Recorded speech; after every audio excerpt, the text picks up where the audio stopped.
Kolkata TV ডিজিটালে Bhaswati রয়েছে আপনাদের সঙ্গে। রাজ্য জুড়ে এসআইআর এর শুনানি পর্ব শুরু হয়ে গিয়েছে। শুনানিতে বিভিন্ন সময় ভোটারদের ডাকা হচ্ছে এবং যে সমস্ত অসুবিধে সেই সমস্ত অসুবিধে দেখা হচ্ছে এবং সকাল থেকেই আপনাদের সামনে বেশ কিছু জায়গার ছবিও যেরকম দেখিয়েছি কলকাতা টিভিতে, সেখানে হিঙ্গলগঞ্জে এসআইআর এর শুনানি চলছে।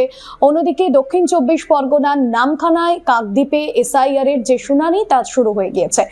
এবার বিষয় হলো এসআইআর এর শুনানিতে যাদের ডাকা হচ্ছে বিভিন্ন ক্ষেত্রে দেখা যাচ্ছে 2002 এর তালিকায় তাদের নাম নেই। অনেক সময় দেখা যাচ্ছে যে তালিকায় তাদের বাবার নাম দিয়েছে সেই সেই তথ্য তারা সামনে আনতে পারছে না বা ভুয়ো ভোটারের হদিশ মিলছে। এসআইআর এর শুনানিতে এরকম একাধিক বিষয় যখন সামনে আসছে, তারই মাঝে একটা বিষয় যেটা হয়েছে নদিয়ার রানাঘাটে এক যুবতী মানমিত্র, তার সঙ্গে তার বয়স 28 বছর, 1997 তার জন্ম এবং এই মুহূর্তে তিনি বিবাহিত এবং তার পদবিও বদলেছে। সেক্ষেত্রে তিনি তার স্বামীর সঙ্গে হিয়ারিং এ এসেছিলেন।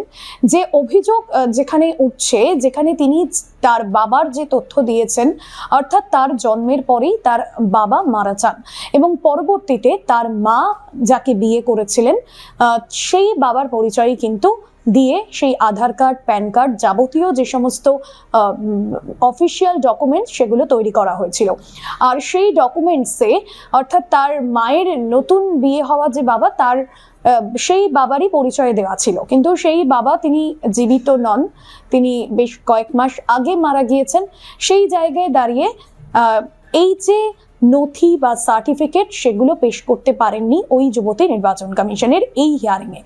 এবং সেই জায়গাতেই যেখানে অভিযোগ উঠছে যে তাহলে যে পরিচয় বা যে সার্টিফিকেট, যে ডকুমেন্ট লাগবে এই তথ্য ভেরিফিকেশনের জন্য, সেগুলো কেন সামনে আনা হয়নি। এবং একটা আবারও নির্দিষ্ট ডেট দেওয়া হয়েছে ওই যুবতীকে, যাতে করে আবার হিয়ারিংয়ে যখন ডাকা হয় তিনি যেন সেই সমস্ত তথ্য, সেই সমস্ত ডকুমেন্টস জমা দেন। এবার সেই কথা শুনেই কিন্তু এই যুবতী রীতিমতো কান্নায় ভেঙে পড়ে এবং এসআইআর আতঙ্ক তো গোটা দেশ জুড়ে চলছে। বাংলার বিভিন্ন জায়গা থেকে আমরা খবর পাচ্ছি যেখানে বিভিন্ন ক্ষেত্রে দেখা যাচ্ছে 2002 এর তালিকায় নাম আসছে না, নাম তালিকা থেকে নেই। অনেক সময় বাবা মায়ের নাম রয়েছে, তার নাম নেই।